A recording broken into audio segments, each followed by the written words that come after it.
All right, we're going to do take two? Take two? All right, sounds good. All right, I should probably record something. All right. 3, 2, 1. Let's jam.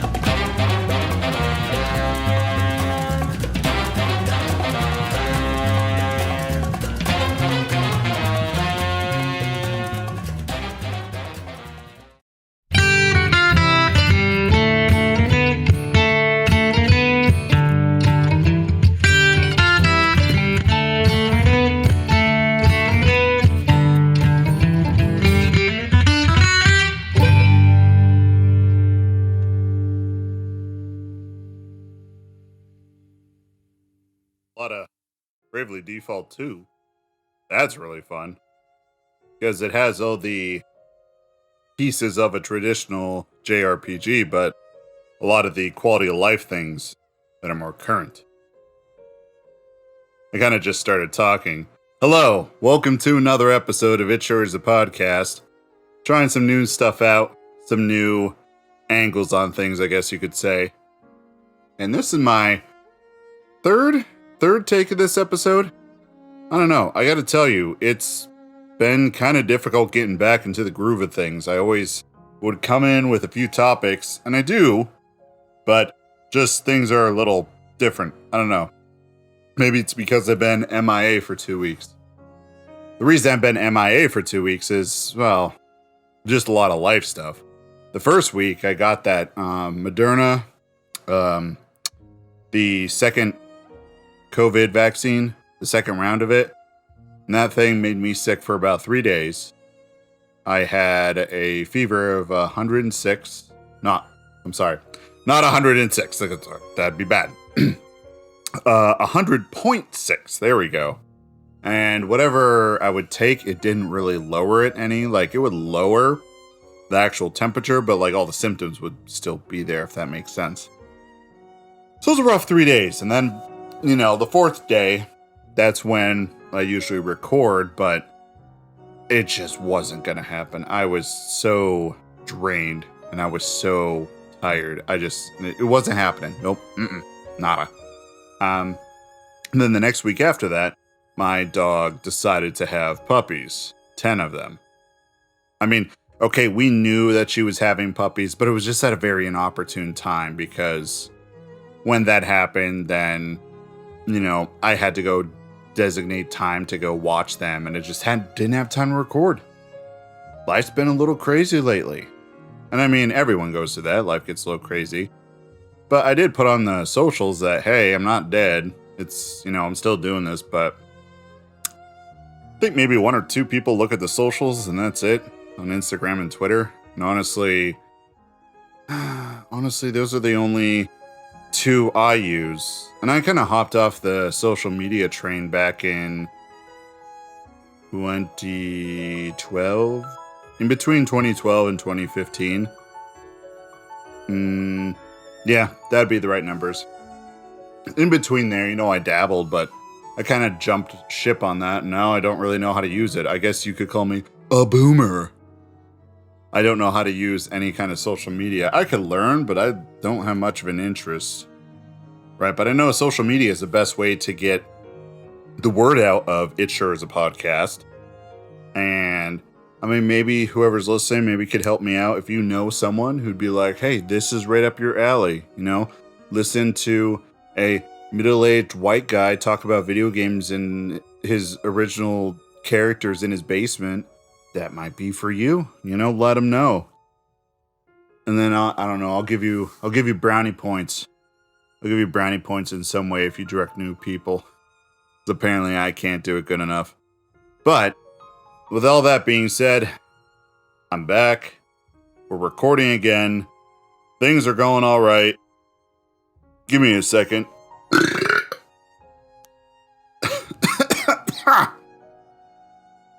A lot of texture with that one. Oh my goodness, I apologize. My dinner literally consisted of a fistful of pepperoni slices, some dinner rolls dipped in ranch. Because I haven't been that good about purchasing my food, and I haven't bought any food, and those are literally leftovers of what I have. hopefully tomorrow I'm going to go grocery shopping. I've just kind of been drifting for a little bit. Nothing really. Man, it's been a wild 2 weeks. And just, those main events I told you about. And then there's just a bunch of other little stuff with work and with life. Whew. It's strange to kind of get settled down again. Right? I don't know. I'm just bringing it all back in. Bringing it all back into focus. And I appreciate everyone just being patient with me. So, first topic of today is the Outriders Demo. What is Outriders, Brandon? Well, I'm so glad you asked. The Outriders Demo, well, it's just called Outriders. It's a looter shooter, third-person looter shooter that is supposed to be not a games as a service, but more of just a game. It's crazy to call it that. And who's it made by? Square Enix and People Can Fly, which they've done some work on games that I liked in the past. Bulletstorm being one of them. That was People Can Fly, not Square Enix. But at the end of the day, the demo's out. I love looter shooters. I tried it. I played through it. And I gotta say, this is actually a meaty demo. This is not your do one mission and that's the game. I hope you pre-order.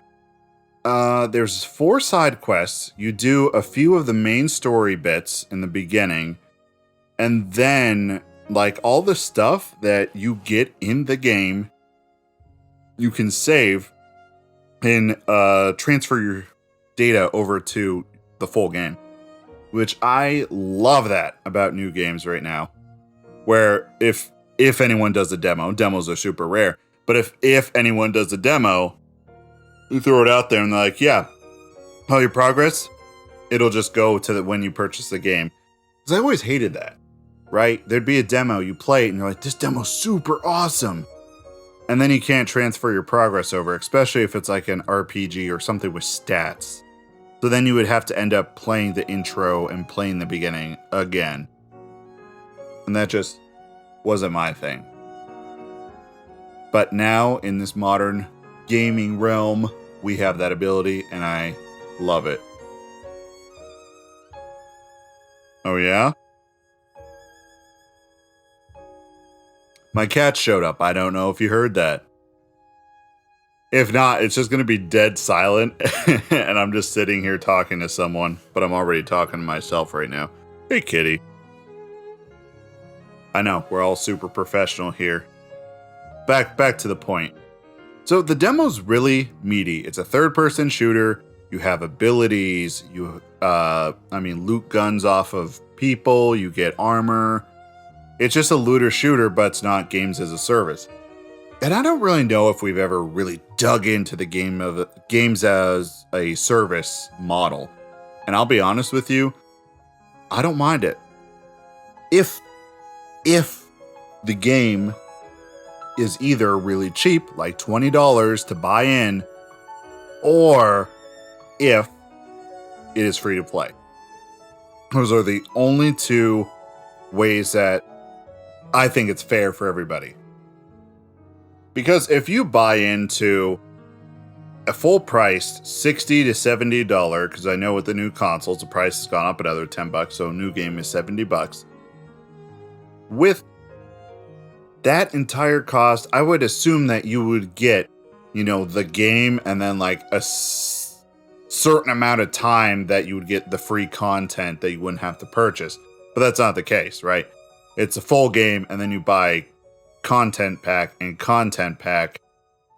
And the thing is, games as a service is supposed to build and evolve over time. I would say Overwatch is games as a service. Yeah, you buy in, but all the loot boxes kind of make up for the lack of actual paid stuff because you get free heroes and free maps. But that game is evolving constantly and has evolved many times.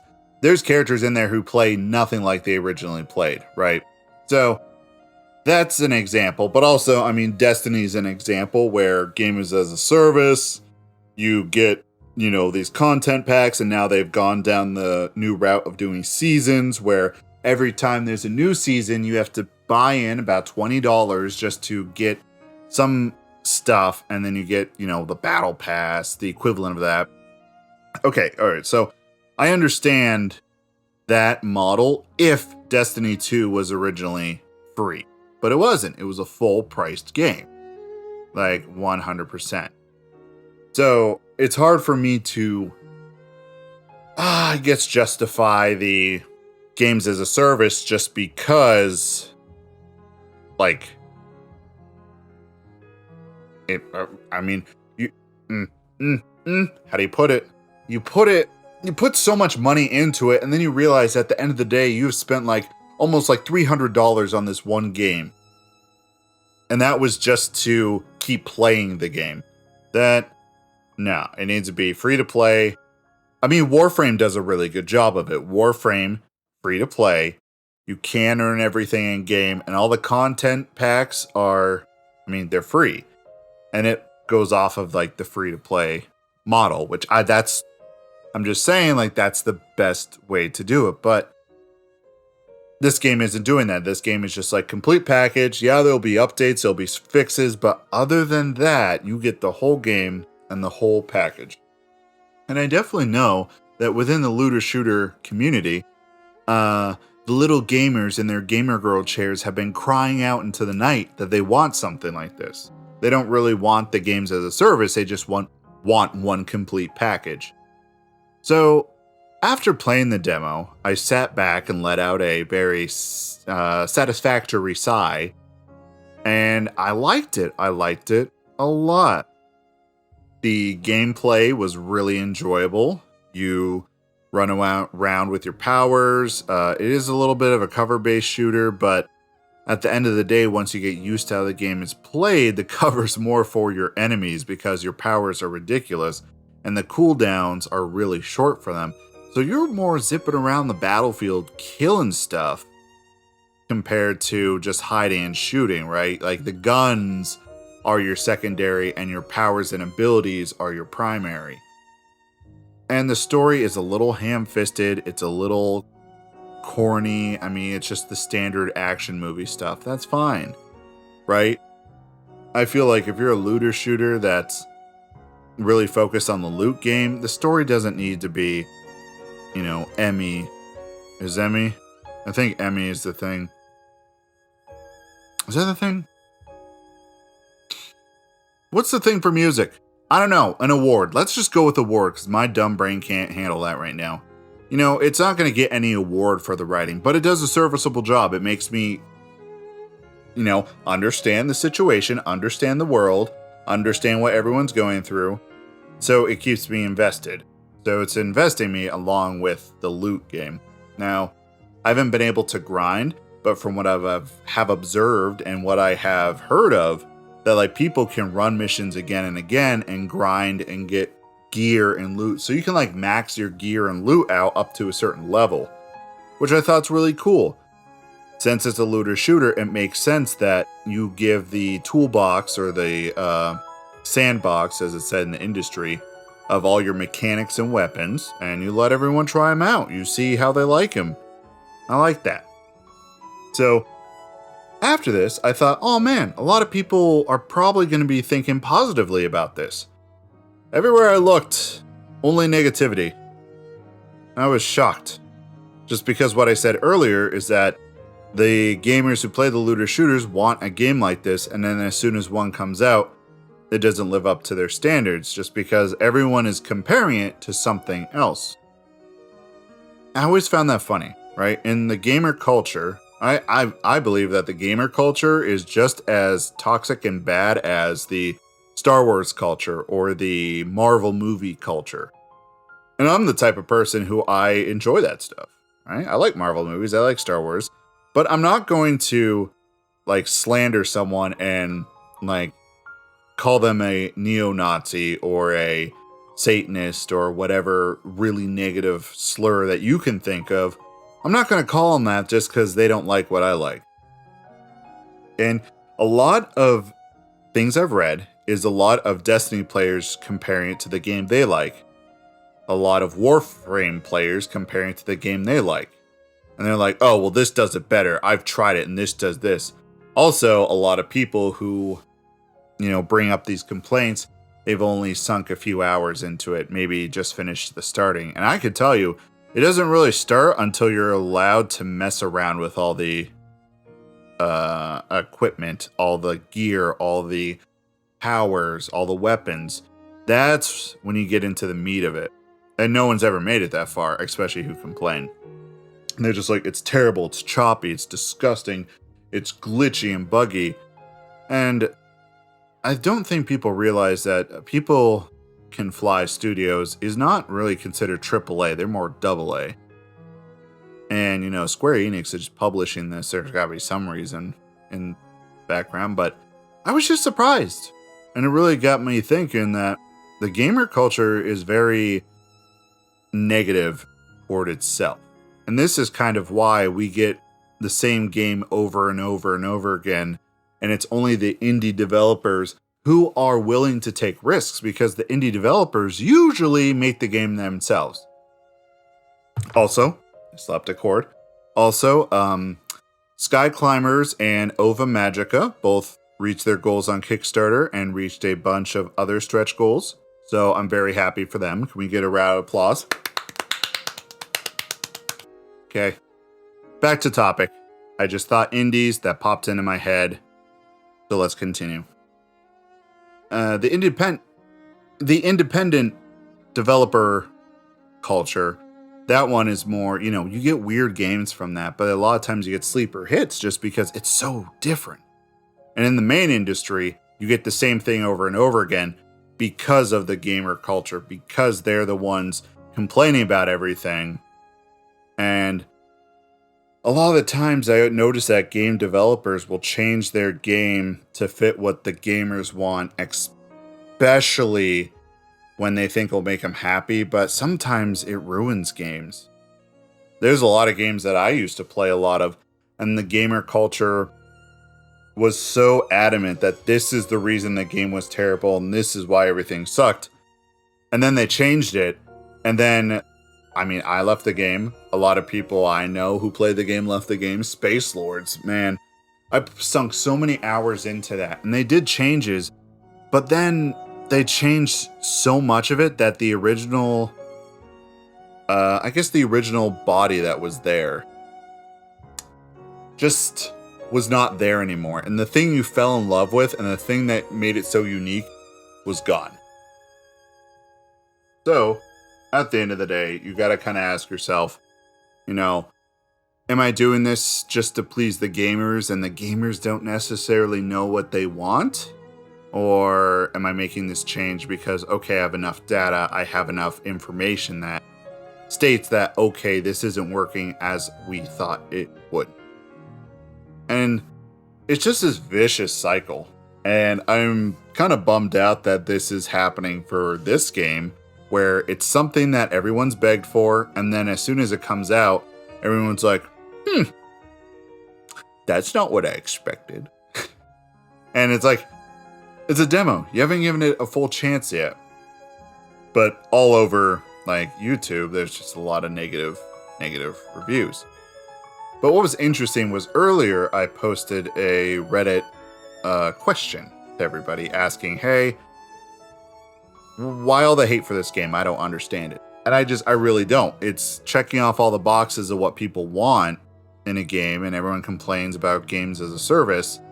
And when a game comes along that is just a solid game, which I'm happy about, because I don't have to worry about, if it doesn't do good at launch, the content that is promised or that could potentially make it better isn't going to come because it fails at launch. No, this is a complete package, complete game, boom, in the box, everything's there. And I have a comfort in that, but also it just saddens me that, okay, a game that deserves to... All right. I'll finish the statement, then I'll explain. A game that deserves to get a little more attention, a little more positivity isn't. And you're probably asking yourself, well, Brandon, it's not even out yet. Now you're sounding like a hypocrite because they're judging it before it's out, but you're judging it before it's out. And you're right. I'm not going to say this is going to save all of gaming. Definitely not anything like that. It's just a little disheartening to see the standard gamer culture that's full of negativity and trying to just bash everything. The product where it's like solid and it's checking all the boxes of being consumer friendly. Everyone's just vicious and terrible about it. So in my Reddit thread, I asked people like, why the hate? And everything I talked about was what I kind of put in there. And then I got a good portion of people explaining that kind of the same points I'm making, where just like they're always comparing it to something else. It's always not as good as this. And I even had one person write on there that they said, everyone always wants to say it's not as good as this, but every time someone goes out and makes and this isn't even game, like in the terms of games, it's not even that. It's in the term of any kind of media, any kind of creative endeavor. People are inspired by stuff, but they're not going out there to recreate that one thing. They're going out to take their spin on it, and they're throwing it out there to see what people think of their spin of it. And that's kind of just, that's what Outriders is trying to do, be a looter shooter, but doing its own thing. But, the gamer culture is super negative, and especially on YouTube, negativity gets more clicks than positivity. And I can't imagine a single person like doing that as a job, because you know how to get that attention. You know how to work the algorithm. The thing is, do you want to sell your soul to do it?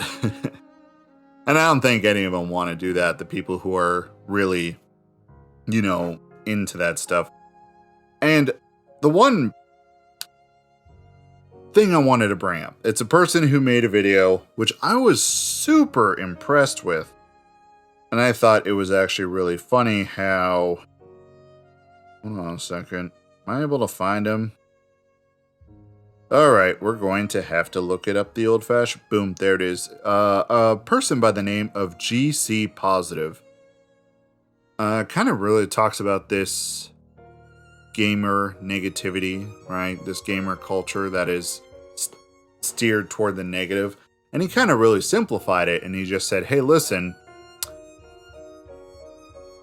a lot of this gamer negativity, and he doesn't necessarily say this, but this is like kind of taking his thoughts and then applying them to my own, which, like I said, I'm not trying to be him, comes from brand recognition. And ever since games were invented, us as the consumer have been trained to fall into the category of brand loyalty, where like we have the Nintendo people, we have the Sega people, we have the Xbox people, we have the PlayStation people.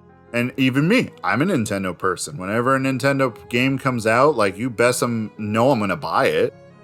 There's absolutely no doubt in that. I'm not going to. Like, literally, all those ports from the Wii U that made it to the Switch, I bought them. Have I played them? No, because I already beat them, but they're sitting there on the shelf because I really like the product and I put my money toward it. The problem lies when people start getting, like, insulting and very negative towards other people just not for liking what they like. And this kind of situation really brought this to my frontal lobe, only because when I posted that thing on Reddit about asking the question about Outriders, why all the negative, feedback on it, a lot of people were positive, but then you get the people just strolling in, just trying to pick a fight. They're just trying to start something. And it's annoying, honestly. Because they just stroll in, they're just like, oh, this game's stupid. You're stupid for liking it. You don't even know what a good game is. Destiny 2. And I'm like, I play Destiny 2. I enjoy it. But it's okay to enjoy other stuff. It's okay for me to like stuff that you don't like. And what was really interesting was my post actually got taken down after a period of time because enough people started to downvote it after the negative comments came through. But what confuses me is, like, on Reddit, you go to a subreddit where it's specifically stuff for that. So why were these people just hanging around looking for this? You know what I mean? And it's just they're looking for fights. It's just the regular old-fashioned troll where they just want to pick that fight because they're insecure. And that's just, hello, welcome to gamer culture. And just, I don't know, the topic of Outriders really got me thinking about the gamer culture, how a lot of people just attack other people for liking different games. And it's kind of a bummer, because I'm the type of person, I'm like, I want everyone to play whatever game they want. I got no problem in that. But it's one of those situations where it is what it is. You can't change it, especially not now, since the gaming industry is such a big thing and pretty much has gone corporate. That's why we see the same games year after year, just because they know what's going to make them money. And the gamer culture is always like kind of manipulating and twisting that. That's kind of my thoughts on it. And if anyone listening definitely disagrees with that, more power to you. Love to hear your thoughts, but I'm still just, right now, I'm just kind of like, man, this is good. This is a good time. I really enjoyed it. And everyone's just like, just bringing it down. And I'm like, why? It's fine. But then sometimes people have really high standards for what they want to spend their money on. And I do understand that. You don't want to waste your money on something you hate. So it's like, the more, if we were to talk about it more, it would be one of those things that would be a double-edged sword. I can see the pros for one side, the cons for the other. But we're not going to spend all day talking about it.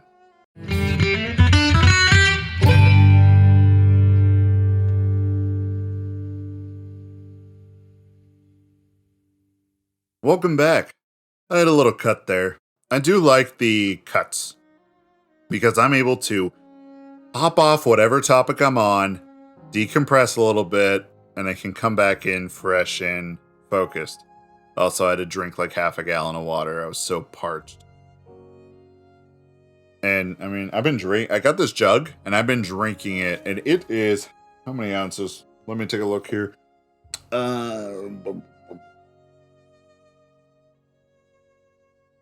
Man, I wish I could read this. There it is. 84 ounces or 2,250 milliliters. For all your people in the metric system. I actually think I probably should use the metric system, but enough of that. I've been guzzling down at least 2 of those a day, and my body functions have been just a lot easier, a lot smoother. I'm never feeling backed up, if that makes sense. Not to be TMI, but sometimes my poop's real hard to come out. It was like literally birthing a child. So with that being said, I have been going back to the gym more frequently on certain days, and it's been great.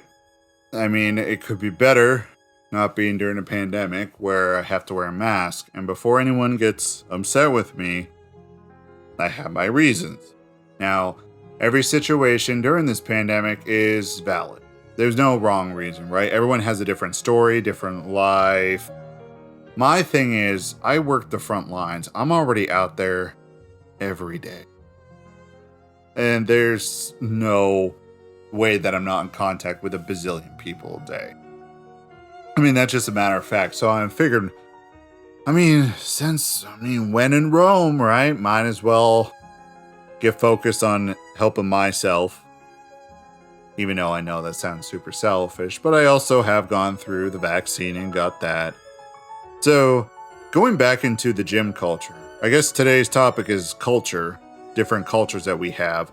Gym culture is a very strange culture. It's supposed to be a culture that is open to everyone, but it isn't necessarily always like that. Also, especially for the male locker room, it's a culture of seeing old man penis on the daily. There's never a time I walk in there without an old man just hanging his Johnson out in the breeze, which I can understand. They're older. They've been through a lot. they probably, I mean, have the right to. I would even say yes. Not even probably. Yeah, they have the right to, but I don't want to see it. Like, I literally walked in the other day and there's a man sitting on a stool. I see his sack hanging off the edge of the stool and his wiener just drooping down. Now, I will say if this man has a wife, or, let's be open-minded here. If he had a lover of any, whatever gender, they would have been very happy. Let me just say that. But that's still a thing I do not miss. So going to the gym, especially today, I have my routine of run on the treadmill for half an hour. Then I do 2 of the machines. It depends on what day, if it's a leg focused or if it's a core focus. And then I finish off with lifting weights in the weight room. Well, today was a day where there were 2 very attractive women in the weight room. And I mean, I guess the way I said that was probably a little creepy, because your boy Brandon here looks like a potato with hair stapled to it. But I mean, yes, they were attractive. So I head in there, and the way it's set up is there is a rack full of the weights. There's like 2 weight benches, and then there's a window that shows out into the other workout room, like the main room. I don't know why that's the design, but I go in there and start lifting weights. Okay, right? My intent's like, I'm not going to show off for these girls. I'm just like, I have a regiment. I need to go in and I need to lift these weights. That's what I got to do. So I'm lifting weights, and I'm the type of person who I'm very observant about my environment, right? I know a lot of people, when they go to the gym, they're so focused on looking good for themselves just because they think everyone else is looking at them. But in reality, it usually isn't. And I'm not looking at anyone just to be like, look at that butt, or look at that nicely sculpted man's abs. It's nothing like that. I just want to be aware of just where everyone is, only because I have my headphones on, I'm listening to music, I'm not really focused on taking the sensory stuff. So I'm kind of looking around. I start noticing like all these like muscular men, like looking in the window, like glancing. And they're like, "What is that ogre doing in there? He can't be in there with the hot girls." And like all these guys are like they're throwing glances. And I'm looking out there and I'm thinking, is there something wrong here? Like, should I not be in here? And I looked at the sign because every room has a certain capacity. And the capacity is 5, and there were only 3 of us, the 2 girls and myself. Okay, cool. So I keep lifting. And then, like, I saw one of the guys that was, like, kind of glancing come in, and he, like, picks up the biggest dumbbell and starts lifting. He's like, and I'm just sitting there, like, now I might be going out on a limb. I'm like, did he come in here because I have to protect these ladies from this incel? Or did he actually have to work out? Who knows? I thought it was interesting though, just because I saw like all these like guys like start lurking around, and I'm just in there just working out. That's my goal, right? I'm not, I'm not intent to be like, I'm gonna be near these ladies, because if you go to the gym, you definitely know there's people like that. My favorite thing is to people watch when I go to the gym, especially guys. I'll watch guys because like when a girl walks by, like they're always just checking it out, but they're super obvious about it. And then, all right, I'll be honest, I'm a male, right? I'll look once or twice, but the thing is, it's a passing glance and that's it. And that might even be me objectifying, which I'm a terrible person, but yes, I am in my late 20s and still single. So, I mean, cut me some slack. But some of these people, they just, when their eyes latch on, they sit there and they just stare. And I'm watching, I'm like, dude, you've hit 5 seconds of staring. Stop. You're making me uncomfortable. So that was the interesting story of today with the gym. It just, this like guy waltzed in, and then when I walked out, I kind of, there's a little track that you can do a lap around. So I did that, and like they were like looking at me, looking in there. Do you know what I can compare to?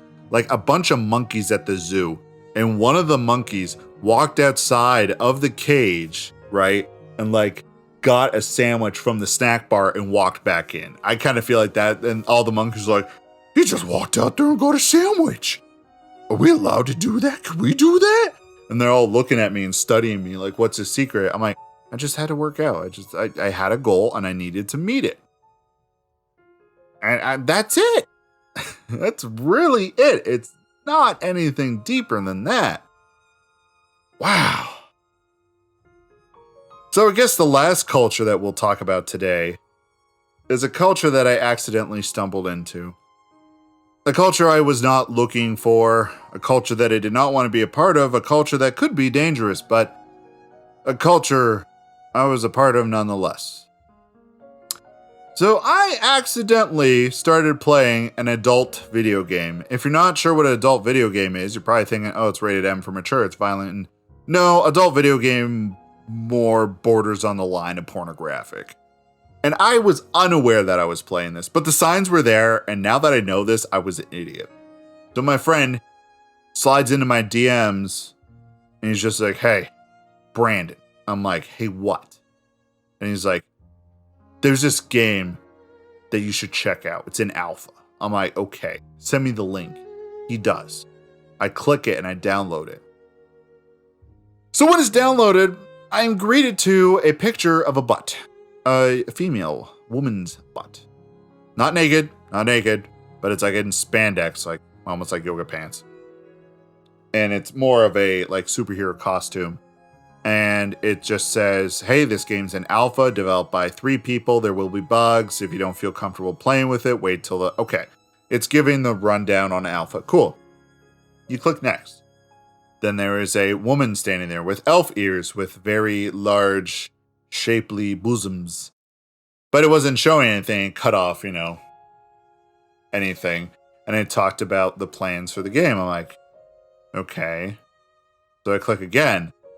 And then it showed some like woman in a bikini, but she was like almost like a cat person. I'm like, okay, but I mean, to each their own, different strokes for different folks. We don't judge here. So then the game started, and the game's called League of Maidens. I'm like, okay, all right, we'll see where this goes.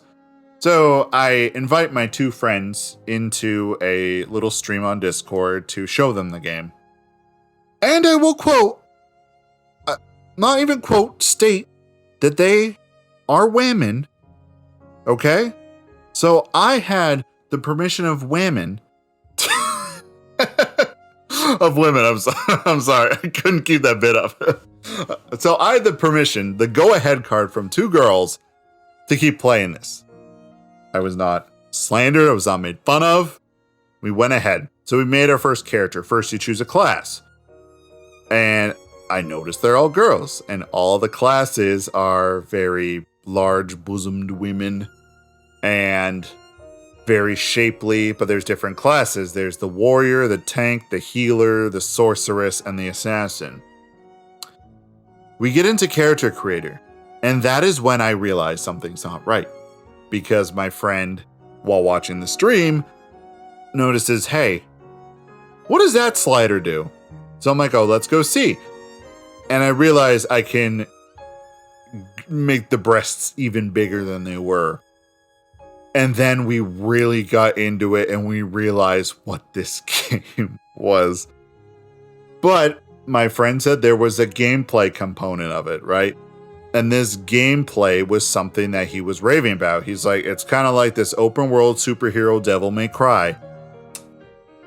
So I said, all right, I'll give it a try. And we get into the actual game finally. Now there is a lot of microtransaction, not even, because technically you can get everything from playing the game. It just takes a while. And this is kind of the games as a service thing, but it's very mobile game-ish where you get login rewards. Every time you spend more time playing, you get more XP. There's a lot of systems that work. But I pushed through. I decided that I'm going to try it. I'm going to continue and try this game. And we get through it. I like the gameplay a lot. I like the systems. You run around, you take these very basic quests, but I mean, it's fun to play, and you can, you have an archetype, but you can swap in different abilities. You have a ability for 1, 2, and 3, and I think also 4 maybe. But I'm like, crap. I like the way this game's set up. I like the level up. And there's some weird level up systems I don't know if I'm a fan of, where while the more you play, the more you get this interim level. That's like you're stronger while you play, and all your level ups are based off of like gathering resources and then adding that to your character to level them up, their ability. And I'm just sitting there and I'm like, I like the flow of this game. It's fun. I mean, it's alpha. It isn't pretty. There's a lot of stock stuff. And I know this is probably sounds like Brandon's trying to defend himself from playing an adult porn game, but the thing is that adult side of it is separate from the game so far. Fingers crossed so far, because I don't think I want to go down that road if it incorporates it. Literally, when we went to the store, that is when we got confirmation on what this game was, where there's a nude mod and then there's a shower mode where, you can take your characters that you created and undress them and look at them, and it's just... As a male, there is willpower that I have that is exceeding, and I resist. But everyone's gonna be like, you have to prove it. You have to show us the documents. I didn't purchase that, but I haven't. I have not, and I don't really plan to. I just enjoy playing the game, but it's putting me in a very strange spot. But also, my friends yesterday, they were asking me, they're like, hey, Brandon, what are you playing right now? Because I hopped into a call with them. I'm like, League of Maidens. And they're all like, you're playing your porn game? You're playing the porn game? And they're just yelling it. And I'm like, no, it's not that. It's actually... Playing it is actually fun, and at the end of the day, like, I can push through a game if I enjoy it. Kind of like Outriders. I really enjoy the gameplay and how it's set up. The story that great? No. But it's enough to get, you through, and this is like an MMO style level up system that League of Maidens has. So I'm interested to see where this goes. I really think that I'll probably drop it after a few weeks, but I realized that I was playing it for 7 hours when they asked me, because it was after work and it was late, and they were like, hey, you want to play something else? I'm like, yeah, I could play something else. And they're like, what are you playing? And there's this level of shame I feel. But then again, I'm the type of person, I don't know if there's some label for this, there probably is somewhere, where I'm not physically attracted to a girl unless I know her personality. Like, I get no attraction until I get to know the person. There's probably a title for that. But that's just the type of person I am. So running around as these very large-chested and very fat-bootied women, it doesn't do nothing for me. But everyone's gonna be like, you're a male, and all you want to do is jerk it all day? No, that's, No, that ain't me. I'm too old for that nonsense. You get to your late 30s and like all you want to do is just like eat Chinese food and take naps. That is the perfect afternoon. So today was a strange episode. We really covered just a lot of gamer culture stuff. Gym culture, and then that adult game culture. Because it's kind of assumed that if you play one, then you must play all of them, or you have an interest in playing other ones. And that's not really the case. It's just, I find it fun. The gameplay's fun. But, everyone's just going to label me as, Brandon plays the porn game. No, for now, they are separate, but I definitely will drop it, probably. As I put the probably on there, asterisks at the end. Like, if they incorporate that, because that's not, that's okay. It's that, but neat, whatever, cool, good for you. I have a very different stance on it than a lot of people. So with all that being said, I think today's going to be a little shorter episode, but that's fine. I hope you're all doing well. I missed you guys. Everyone stay safe. Take care of yourself. Go check out Outriders. Out of all the games I talked about, check out Outriders. If you know, PS4, Xbox, the newer systems, or PC, give it a shot. See if you like it, if that's your kind of thing. Give it some support. It's alright. It's good. It's a good time. I would say check out the other game, but I'm not going to set anyone up for failure if that's something you struggle with, because that can be very bad. Okay. Love you guys. Bye.